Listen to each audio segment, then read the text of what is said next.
The challenge is that they're just buying from the retailer and they're just layering in this delivery fulfillment solution on top of the retailer. They've been able to get a lot of growth and traction and all this, and they're expanding horizontally. Wonderful.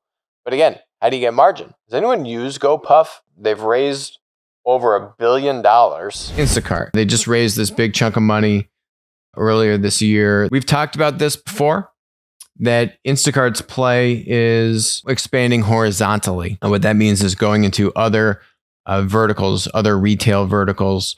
Namely, at the time, we were talking about liquor sales, drugs, so pharmacy sales, things that you need same day, right? Everyone needs their booze same day. So, and their drugs same day. So Instacart's going to give you that. So they're making a big push into that, and, into those markets for same day goods.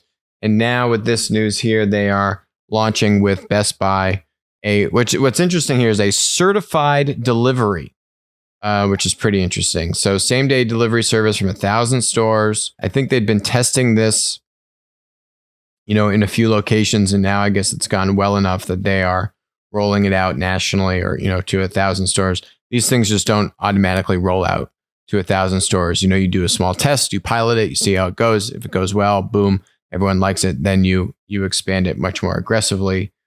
So that's what we're seeing here. Instacart also unveiled something similar with Sephora in September to go to 500 of Sephora stores, and 7-Eleven is another one. So again, we're seeing kind of Instacart just span out into this model horizontally. I think the other thing that we've heard through the rumor mill is that, you look at Instacart's business. They were barely profitable with the COVID bump.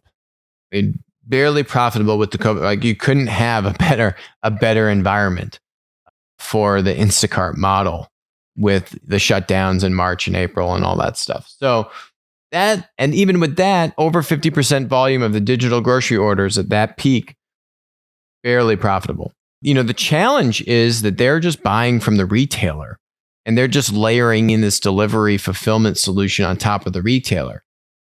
Now, they have a lot of growth and it's now, worth tens of billions of dollars, and that's wonderful for them. But how do you make money? And, the rumor we've heard is that Instacart is looking to actually take inventory. And unless they take inventory, they aren't able to really get much of a margin, right? They can't eke out a margin. They're just reselling what's in the store. Initially, Instacart was putting margin stacking on top of, I bought it from the retailer for $1. I'm selling it to for $1.20, and I'm charging my delivery and service fee on top. As they've scaled, the margin stacking and that, has had to go away, which has hurt their ability to really monetize. They've been able to get a lot of growth and traction and all this, and they're expanding horizontally. Wonderful. But again, how do you get margin?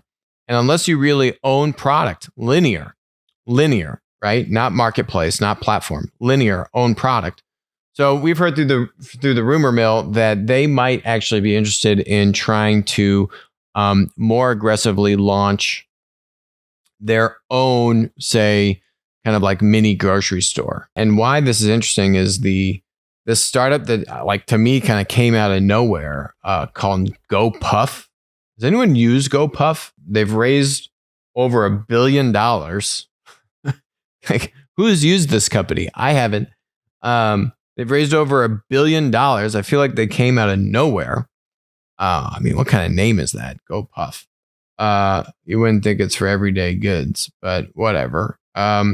These guys are like an Instacart competitor, and apparently they have more of a hybrid, where they actually take possession of certain inventory and are offering that in a vertical, right? Vertically integrating, competing more directly with the grocers that are sellers on the GoPuff marketplace, right? So, would Instacart follow in more of a GoPuff model, vertically integrate, take possession of inventory, give that inventory priority placement, in the Instacart app, and more aggressively compete against other grocers?